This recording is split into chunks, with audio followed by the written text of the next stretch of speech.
So my first question is like how your journey, how your love for cinema started, like when you thought about becoming a filmmaker.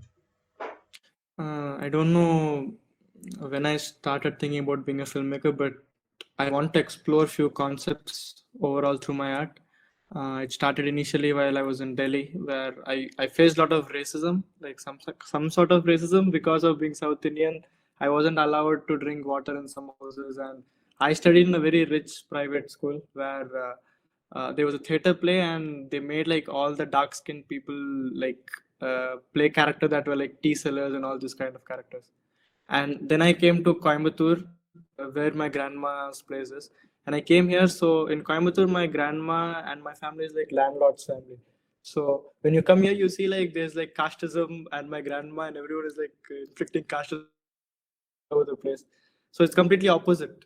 And one side, I'm like oppressed in some ways, and when I come here, like my family is the one that is oppressing people.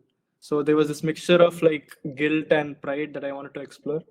I was doing photography for a while in Chennai, and while doing, I used to shoot like working class communities in Chennai overall, and I used to shoot like lot of protest, including the CAA protest by Muslims. And that point, I was like, it was very interesting to explore like new aspects of society overall. So that's when I thought like maybe I will try to make a film and put it in Instagram maybe, and if it works out, it's okay. Or else, uh, let's do photography. That's easy and better for me. And because I was winning like some awards and stuff with photography, so I was pretty confident about it and happy with what I'm doing. And then I made a short film called New. It's a LGBTQ film. We made it with like 5,000, 4,000 rupees with my casting team. And that film, it got, our idea was we'll make the film, we'll put it in Instagram and let Instagram audiences find for us. But that film got nominated for Filmfare, and it played in Kashish Film Festival and all this kind of thing. And then we were like, I want to explore toxic masculinity next, because that was the topic that was like this major topic at that point of time in my life. Because my grandma's home was very religious, and you see a lot of casteism and patriarchy that plays into the houses.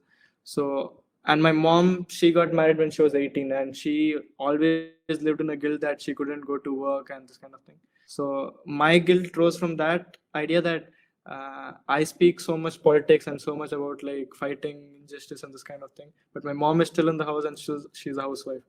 So my film Poem of the Wind was about like me tackling these issues and why there's this inbuilt toxic masculinity that is within me, because I'm still like getting advantages of me being my mom being housewife, and even my dad is getting advantages. So I wanted to tackle if this toxic masculinity like stays in me for like, let's say like 50, 60 years, what will be my life after that, and how will this guilt like affect me throughout. So I think that was the idea, and that was the idea of the Poem of the Wind. So right now I'm making another film, shooting another film right now. So let's maybe talk about it later. We have gone a little bit far. Like I'll talk about your film, but I'll Yeah, first yeah, I'll talk about your journey. yeah. So currently, how old are you? I'm currently 22. Okay, so there must be a lot of talk about your age, and you have made a film. Like how Yeah, is the yeah. response? And This- the thing is like that we got like us after the screening interview, we got like both very mixed reviews. Some really loved the film, some really hated the film to the core. And for me, I think it's important for like young people to make films, because right now if you see age of filmmakers is like 29, 30, and all this kind of fits. So we don't get like this subjective uh, perspective of a young person making films, and that's completely different from a person who's like looking back into his past to make films. So while I'm making films, I'm looking at like present and what I'm experiencing right now and trying to make it into a film. So yeah, I think I'm getting a lot of things, but age is not a thing. It's just a like number. Yeah, yeah. so have you gone to like film school, or like what have you studied like during your graduation? Or So so while in school I used to go to like this thing called FITGI, if you know. It's like a coaching institute for engineering. It's like very strict, and I used to get like negative marks in all those exams. And during the process, like I won like some UNESCO award and Sony award for photography. So what I used to do is I used to say to my parents that I'm getting like, top 10 marks in school, and I used to lie to them, and I used to go and do photography in the meantime. But at one point, my mom got to know through the class teachers that I have been lying for like 1.5 years about all these marks, and my parents are like, okay, we'll try some colleges related to the course, and I got admission in journalism in University of Arts London. So I went to London to pursue my bachelor's. Yeah. So, like, for your film journey, have your parents been supportive, or they have said no, no, don't do this? So from like sixth grade to like 12th grade, lot of beatings and lot of like lies from me and lot of toxic parenting from both the sides. It was basically like Udan Tamasha kind of zone. Middle way. But I think in the end, when they saw like what I'm getting through art and what I want to do for the community society, they got like motivated. And even throughout the process of filmmaking, my mom is like she finished a PhD now and she's working for the government institution. It's after like 16 years of her marriage that she started doing this thing. And there's a lot of conversation that happens in the village too regarding casteism and all this kind of thing because of the film. So because of that, they have become more supportive like with the stuff right now. So it's good. They're supportive. Yeah. I think it's mostly because of the economical reasons, because I'm somewhat privileged in some ways. That's why it's better. Yeah. So let's talk about your first short film, Shivanyam Mohiniyam. So how the idea came, first of all. Yeah, so I think that was the time when like CA protests were happening, and the India was divided into two segments. I would say they were like Hindu extremist, Muslim extremist, and there was like this liberal group in between. And I was in my village where like in Tamil Nadu, if you see the identity that people try to possess is Tamil identity, that is completely different from like Hindu nationalist identity. But people are slowly getting into this Hindu extremism form. I could see my grandfather talking about like we need to like shoot the Muslims, kill the Muslims, and this kind of thing. That used to scare me a lot, and I wanted to explore like there are men fighting all over India. Like people don't care about each other's blood, flesh, tears, or anything. So what happens when two men love each other? Can love like destroy the idea of pride? That was the initial idea of the film, and I was looking how to explore the themes. So I read this folktale called Shivanu Mohini, where Mohini is like avatar of Vishnu, and Vishnu is a male, and Shivan is a male, and they both love each other. So that concept like was very interesting. So I thought I'll explore like how religion, LGBTQ community, and like pride like acts over this film overall. And how did you make the main character, because he is also in the poem of the wind, Yeah. the main character? How you guys met?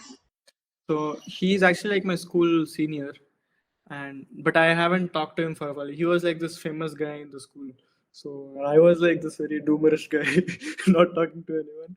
And after school, I wrote the script and I was looking for actors. So of course, as we don't have money to pay anyone, and my shooting was in my village, I was like, I will ask the people, and if someone is like they will act for free, I'll just cast them. It was like nice. So then I saw this guy's acting. He was like really cool with the acting. It was really amazing. So I thought I'll cast him, and he comes from a very religious family too. And while he acted in the film, it was like both of us were like, okay, so we are tackling our families too in the film, that kind of thing. Yeah. How big was the crew at that point in time when you made the short film?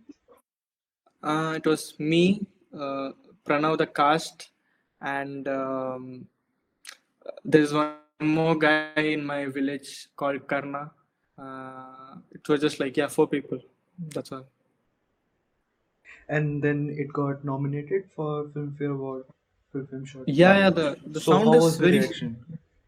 So basically, the sound was very shit in the film because how we recorded the sound was we used this earphones to. We kept the earphones like this, the mic, and we recorded the audio. And we didn't care about the audio or anything while making the film. We were just in the idea that we'll make the film. It's important for us right now. And for me, art is basically like I have questions at that point of life, and I want answers for those things. So it gives me answers. So after we got Filmfare is like very corrupted. Honestly, it's like very fucked up in it. You can't expect like so. Basically, we got nominated for the award, and there was like critics award that they give, and there was like this another voting by voting kind of award. So there was another film nominated by like Kajol, uh, film by Kajol, Shruti, and everyone was there. Major celebrities were there. That film obviously like won the award, but they literally like told us that our film has been nominated one day before the voting closed. So we were like, fuck's sake. But again, it's good for promotion, so we're like, okay. Has there been conversation like through that film, like people have taken you seriously? Um, I don't know if they took me seriously, but yeah, they were like, okay. My parents were like, okay, this guy is he thinks he sees life in different way. And he's not like very simple as we're seeing it. Other than that, I think it opened up new avenues for me to like explore new stuff. Because of that film, I'm able to get like new cast members through that film. Like if I show that film, they see it as a credibility to like work with me in the next project. So in that way, it's good because I mostly work in collab basis. I don't have money to pay, so in that way, it's very good for me. Yeah.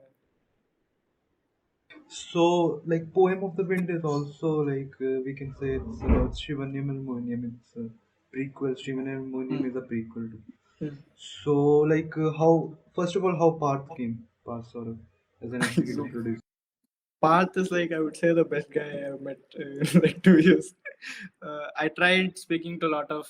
I messaged like hundreds of filmmakers, producers, and all these people regarding the film that I need guidance how to send to film festivals.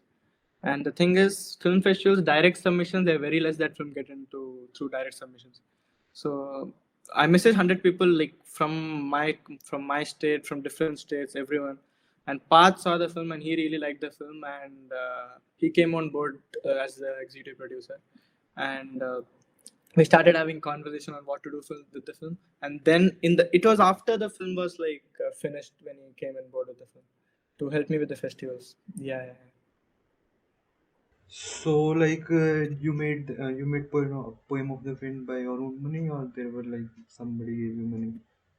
So, so the thing is like with specifically my films like we started the film like after Sivinum Mohiniyam, before I went to London to study college. So I went to London and I had like a racist attack where like 7 or 8 people were like they were like throwing some bread over me and like throwing wine bottles. It was kind of a racist attack, but I came back home and I was like, fuck this guys, and I got into this extreme. We guys get into this thing. And then I realized this thing is very toxic. Like, why am I behaving like this? And then I read this poem by Bukowski which says, "There's a bluebird in my heart that wants to get out, but I'm too tough for it." Uh, at that point, I wanted to make this film right now because in London I was very exhausted of this COVID and staying inside the room for a lot of time. So when I came back to this place, we did pre-production for like 6 months and we shot the film, finished shooting for the film in 4 days. And in the end of the fourth day, do you know this film Karnan by Mari Sarvaj? No.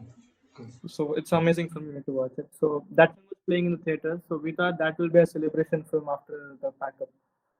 So we went to the film and I realized like before when I was seeing the laptop that all the data has been like corrupted, and we were only left with like 4 or 5 videos overall of the entire film. I didn't say to the crew. So then we finished the film. I said to my crew that this happened, and they were like, "It's okay. We'll shoot it again. No problem." Um, One big advantage is most of the crew was like me. There's my cinematographer Sanjay.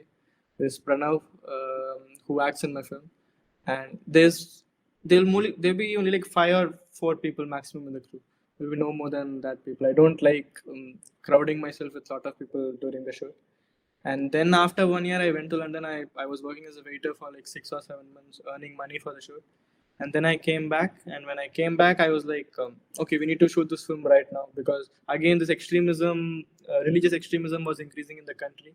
And so that's always like that anger was always like that, and that provoked me to shoot the film again. So we shot the film in 4 days again, and the budget was like I would say like 70 or 80 overall, including post production. Post production is like the only 70 or 80,000 because in cinema we talk in lakhs, right? It's not lakhs. So because our idea for making the film is like cinema shouldn't stay like secluded to only small number of people who are making the film. When you say you want to make a film, they say that you need 25 lakhs, 30 lakhs, you need like 1 crore to make a film. Bro, no. If that's the case, only privileged people will be able to make films. That's what is happening right now. and everyone should be able to make films. And my idea was like people in my village, they have like stories that are more important to say than me, and I don't want to say their stories. They need to they say their own stories, and for that we need to break this visual barrier that cinema is already there. And if you see independent circuit, it's still like very privileged circuit. The audience are very privileged. Everyone is really privileged. And our idea was we need to break this thing. Everyone should be able to make films. So that's why we embrace this low budget aesthetic overall. Great. So, what were the most difficult challenges other than the budget part? What were the most difficult challenges while making the film?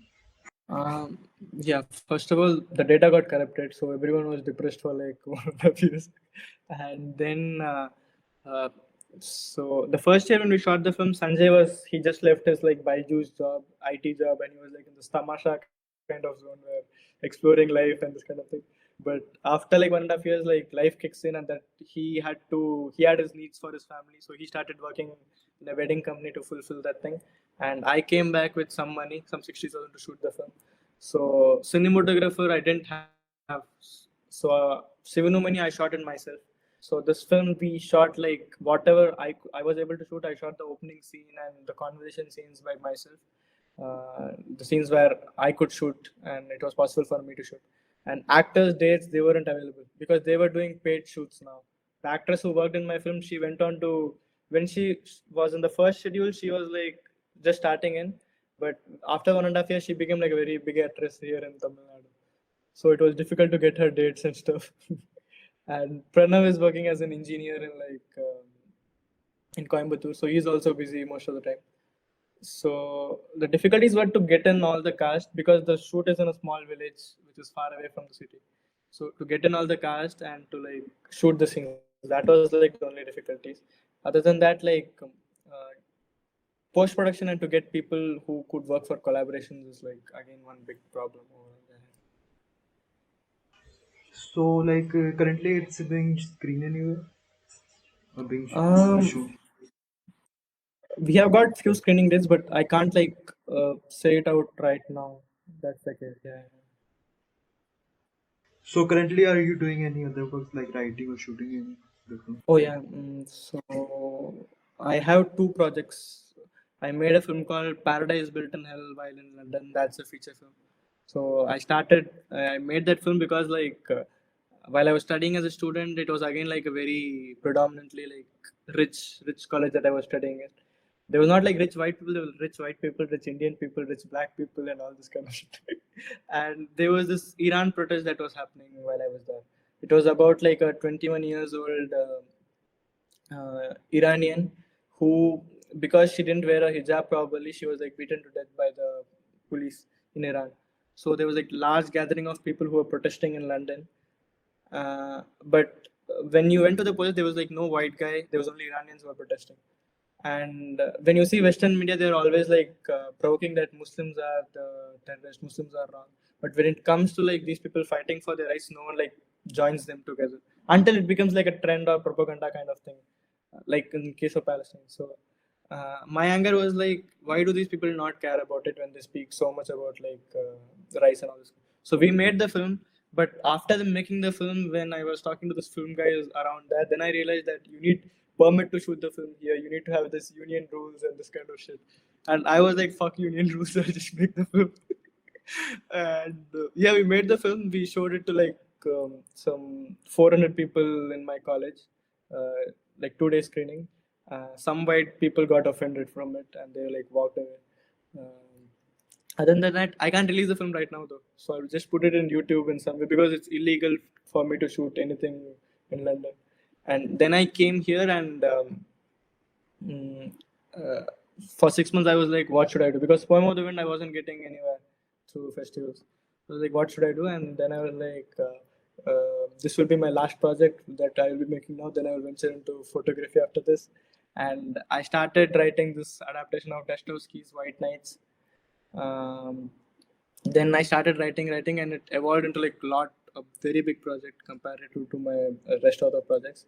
And right now it's like not an adaptation, but it's about Tamil identity, and it's about this philosophical battle between children and adults. And this because when you're children and when you have a kid's mind, you dream about like love, freedom, beaches, rain, and all this kind of thing. But when you transition into adult, your dreams become very materialistic in kind of nature, and that's when you venture into this nationalism, capitalism, and all this kind of thing. So I wanted to critique this thing through this very big novelistic kind of narrative. So yeah, this is the film that I want to make, that I'm making right now. Yeah. So you have been to like Germany and you love cinema. So are there any favorite films and filmmakers that you want to recommend? Favorite filmmakers, I think it evolves like over time completely. When you're young, you love Scorsese a lot. So you can give me a list. Okay, so I love.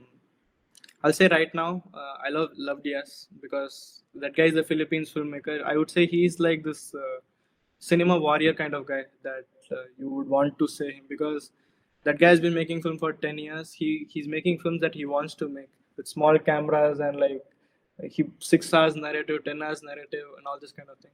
That's like against capitalism. That's the way that I think. That's how I want my films to be, because I want myself to liberate myself through all the shackles of whatever guilt I have while making the film. And I want to make novelistic kind of narratives, not thinking about timings and all this kind of thing. But when it comes to independent filmmaking, if you talk to this indie circuit, they would say that you need to make a 90 minutes film to fit it into the. Um, but I was like very sad for like last 2 months, thinking that my film is like 4 hours. Why should I make it in 90 minutes? But that's the truth. But you need to think like what you need to do. So right now I've changed my strategy, that I'll make the film with the community and I'll show the film through to the community. I think that's more important than showing it in the film festivals, where it's mostly like very gala kind of events with like very privileged audience. It could go with good with some filmmakers, but for me, I think this will be better. But I need that to get money to make next film and those kind of things. So Love Diaz is first, because that guy has been extremely influential for me right now. And next would be mm, there's this Tamil filmmaker called. There are two Tamil filmmakers. One is Vetrimaran. He made Vada Chennai, Asuran, and all these kind of films.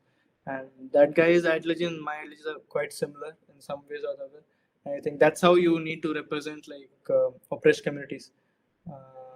And Ranjit too. And Bala is like one very famous, like one of my favorite director, but he's not into mainstream right now, so no one knows him. His films are very raw, and it shows like how uh, violence and like how innocence stays over the community. And third would be um, I love Noori Bilgi Sealing. I love Noori. Yeah. I used to worship him, kind of thing, like 2 years back after he made like Winter Slim. But I think now I'm like he's good, but these filmmakers are better. And other than that, two other filmmakers would be Scorsese, 100%. I think every Indian guy loves Scorsese, every Indian filmmaker. My favorite film of his is like Irishman. That film is very funny for some reason. Even Killers of the Flower Moon, he makes very dark concept, but they're like really funny and interesting. And he's like a working class filmmaker, so that's what is very different for Hollywood structure. I think even in India, there should be more working class filmmakers and filmmakers who are like, like really in privilege trying to make films, kind of thing. Um, Other than that, I like Imitiaz Ali a lot. Imitiaz Ali, and uh, yeah, that's all. That's all. Yeah, Can I give you one recommendation? yeah, yeah. Yeah. Rima Das is a great filmmaker who do her own stuff. Like Rima Das, I need to watch Village Rockstar. like she makes her own film like with her own budget. Like she's Okay. also one of those filmmakers. Okay. Interesting. Interesting. I'll watch a film. Interesting. So my last question is like you have made a short film, you have made a feature film. Like it's you first of all. Like you have made a feature film. Mm. It's a dream. So if someone wants to come to this industry and wants to tell stories and become a filmmaker, like what advice would you give them? As from like my experience for from last 6 months, I'm like right now I was like I should serve the industry in the beginning, and then right now I'm like fuck the industry, but you still need to like be in the industry in some way or other. But the reason why I chose independent filmmaking is I want to stay independent in my ways of filmmaking. In this ways I want to share the story. But so the idea is we need to make the films that we want to make, but we shouldn't get like pressured into this capitalistic idea of cinema where you should make films in this kind of narrative, this kind of cast, this kind of like aesthetic, and this kind of time duration with this kind of people, and show it only this kind of audience. And if this kind of audience doesn't like the films, you stop making the films. No, you need to make the film for yourself and kind of make the film that you want to make. That's the only thing. I don't know how this ideology will last for like next 10 years, but right now I'm like, okay, I'll make the film that I want to make.